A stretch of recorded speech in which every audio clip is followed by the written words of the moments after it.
अब देखो इस वीडियो से हम शुरू करने वाली हैं class 10th math chapter 2 polynomials के एनसीईआरटी क्वेश्चंस एंड हम करने वाली हैं एक्सरसाइज 2.2। तो अपना पहला क्वेश्चन कहता है find the zeros of the following quadratic polynomials and verify the relationship between the zeros and the coefficient. जिसमें कि अपना पहला क्वेश्चन कुछ इस प्रकार है।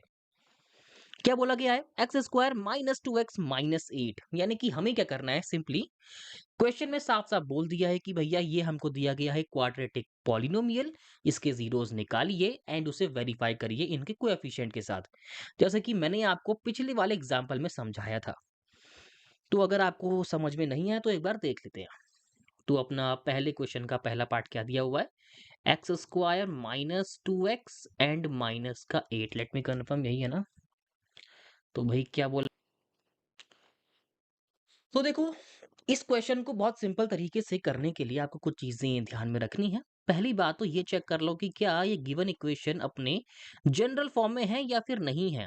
तो अपनी जनरल फॉर्म क्या होती है, A X square plus B X plus C. अब देखो कि आप इस पूरे पॉलिनोमियल को इस फॉर्म में लिख पा रहे हो या फिर नहीं। लिखो, एक बार ट्राई करते हैं। हाँ, तो क्या है एक्स स्क्वायर, अब ऐसे रखेंगे माइनस टू, ये रहा, बाहर से आ गया x और प्लस रखा माइनस का 8। तो हाँ, हम देख पा रहे हैं कि ये पूरी और इसे, ठीक है। तो ये चीज क्या है, सेम सेम ही है। A X square plus B X plus C की फॉर्म बनी हुई है, जिसमें ए मेरा क्या है 1, बी मेरा क्या है माइनस टू और सी मेरा क्या है माइनस का 8। उम्मीद कर रहा हूँ कि आपको यहाँ तक चीजें क्लियर हो चुकी होंगी। ठीक है, अगर आपको ये चीज क्लियर है तो सबसे पहले देखो आपकी मर्जी है कि आप पहले जीरोस निकाल रहे हो या फिर इनका सम ऑफ जीरोस और प्रोडक्ट ऑफ जीरोस का जो रिलेशन है उसे वेरीफाई करते हो। तो मैं पहले निकालूंगा इनके जीरोस। एंड देखो जीरोस निकालने के लिए अपने पास जो सिंपल सा फंडा है वो क्या होता है, middle term splitting. X square minus two x minus eight equal zero. तो सिंपली मिडिल टर्म स्प्लिटिंग के लिए हम क्या करते हैं, इस टर्म को इससे मल्टीप्लाई कर दो। ठीक है, तो क्या आ रहा है, अगर हम एक्स स्क्वायर ना लेके सिर्फ इसका कोएफिशिएंट ले तो क्या आता है, प्लस का 1 है और माइनस का 8 है, तो प्लस का 1 इंटू माइनस का 8 करो, क्या मिलेगा मुझे, माइनस का 8 मिलेगा। ठीक हो गया। और बीच का टर्म यानी कि मिडिल टर्म क्या है, माइनस टू। अब क्या करना है, मिडिल टर्म को स्प्लिट करना है, नाम ही उसका यही है ना, मिडिल टर्म स्प्लिटिंग। तो मिडिल टर्म को मुझे कुछ ऐसे स्प्लिट करना है, यानी कि ऐसे दो नंबर्स में स्प्लिट करना है कि मल्टीप्लाई करके तो मुझे माइनस का 8 मिल जाए और प्लस या फिर माइनस करके माइनस टू ही आ जाए। तो सिंपल सी बात है, हम क्या कर सकते हैं इसका, एक तरीका है कि आप इसका एलसीएम लेके भी सॉल्व कर सकते हो, वो बहुत सिंपल है। ठीक है, तो माइनस टू लाना है और क्या अपने पास माइनस एट है, सॉरी माइनस एट लाना है, नंबर क्या है माइनस का टू है। तो पहले तो आप ये देखो कि किन किन चीजों को मल्टीप्लाई करके मुझे एट मिलता है, तो फोर टू जा एट। ठीक हो गया। अब फोर और टू का डिफरेंस टू होता है, हाँ होता है, पर लाना क्या है माइनस का टू। अब माइनस टू लाना है, इसका मतलब पक्का जो बड़ा नंबर है वो नेगेटिव रहा होगा। और यहाँ अगर माइनस कर दूं तो minus four minus two plus होके छह बन जाएगा माइनस का, जो कि मुझे नहीं चाहिए। मुझे चाहिए अपना सिंपल सा माइनस का टू। इसका मतलब मुझे यहाँ पे क्या करना पड़ेगा, ऐड करना पड़ेगा, तो सॉल्व करके मिल जाएगा माइनस का टू। और माइनस फोर इंटू टू करते हो तो अपने को माइनस एट ही मिलता है, तो अपनी दो की दो कंडीशन क्या हो गई, सेटिस्फाई हो गई है। तो इसे अगर तमीज से लिखा जाए, ऐसे करके काट लेते हैं, ठीक हो गया। हाँ, तो इसे अगर तमीज से लिखा जाए तो कैसे लिख सकते हैं, एक्स स्क्वायर माइनस का फोर एक्स प्लस का टू एक्स माइनस का एट इक्वल टू जीरो। अब देखो आपकी मर्जी है कि आप यहाँ पे टू एक्स लिख सकते हो, यहाँ पे माइनस फोर एक्स लिख सकते हो, आपकी मर्जी है वो, सिंपल। ठीक है, तो मैंने कर दी पेयरिंग, यहाँ पेयरिंग, तो एक्स कॉमन निकाला, एक्स माइनस फोर आया, पता है। टू कॉमन निकाला, एक्स माइनस फोर आया। होप करता हूँ कि आपको ये समझ में आया होगा। देखो क्या है, x square minus four x में क्या कॉमन है, एक्स बाहर निकाल लिया। अब एक्स स्क्वायर में से एक्स कॉमन निकालेंगे तो क्या बचेगा, तो सिंपल सा फंडा मैंने बता रखा है कि जिसमें से कॉमन निकाल रहे हैं उसको ऊपर रख दो और क्या कॉमन निकाल रहे हैं उसको नीचे रख दो, डिवाइड कर लो, एक्स ही आएगा ना आंसर। सेम काम इसमें किया, फिर टू एक्स माइनस एट में क्या कॉमन दिख रहा है, टू, टू कॉमन दिख रहा है तो बाहर निकाला, एक्स माइनस फोर बचा। अब इन दोनों में ही, इसमें और इसमें एक्स माइनस फोर कॉमन है तो उसे बाहर निकाल लो। तो अगर इसमें से x माइनस फोर कॉमन निकालेंगे तो क्या बचेगा,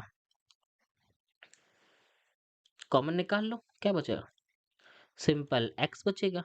और इसमें से x माइनस 4 बाहर निकालेंगे तो क्या बचेगा, प्लस का 2 बचेगा, इक्वल टू क्या आ गया, 0। ठीक है, चलते हैं नेक्स्ट पेज के ऊपर। तो मुझे क्या मिल गया, x माइनस 4 और x प्लस 2 इक्वल टू क्या हो गया, 0। अब इन्हें एक एक करके अगर हम 0 से कंपेयर करेंगे, यानी कि अगर x माइनस 4 इक्वल टू 0 करेंगे तो मुझे x की वैल्यू क्या मिल जाएगी, 4। मैं इसे मान लूंगा अपना अल्फा।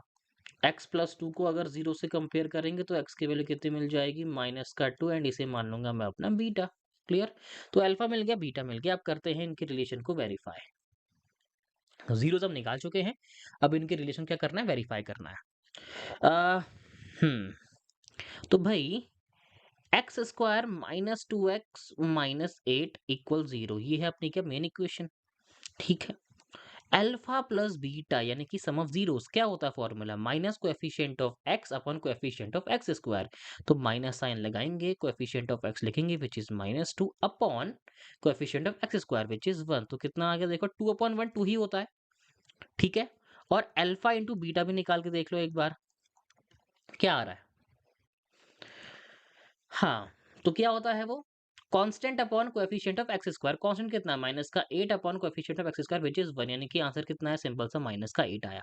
अब बस हमें अल्फा और बीटा की हमने जो वैल्यूज निकाली है ना, ये बस इनको इसमें पुट करके चेक करना है कि क्या ये -2 के बराबर आ रहा है और क्या ये -8 के बराबर आ रहा है या फिर नहीं। तो उसको अगले पेज से कर लेते हैं। तो भाई एक बार चेक करें, अल्फा कितना आया अपना, अल्फा है अपना 4 और बीटा कितना है अपने पास, माइनस का 2। ओके।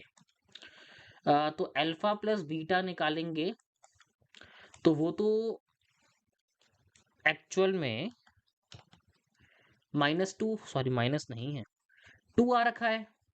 और यहाँ अल्फा पुट करो कितना है, 4 है। और बीटा पुट करो कितना है, माइनस का 2 है। यहाँ 2 है। 4 plus minus minus 2 equal to 2, 4 minus 2 2, तो 2 इक्वल टू 2। यानी कि मेरा जो LHS है वो RHS के बराबर आ गया। और अगर ऐसा हो रहा है यानी कि मेरा रिलेशन क्या हो गया, वेरीफाई हो गया पहला वाला। अब बारी आती है प्रोडक्ट ऑफ जीरोस की। चलो इसी भी अगले पेज से ही कर लेते हैं। क्या है, अल्फा डॉट बीटा है, वो कितना आया था, माइनस का 8 आया था मेरा, पता है हमको। अल्फा एक्चुअल में कितना आया है, 4 आया है, डॉट बीटा कितना आया है, माइनस का 2 आया है। यहाँ -8 मुझे लेके आना है।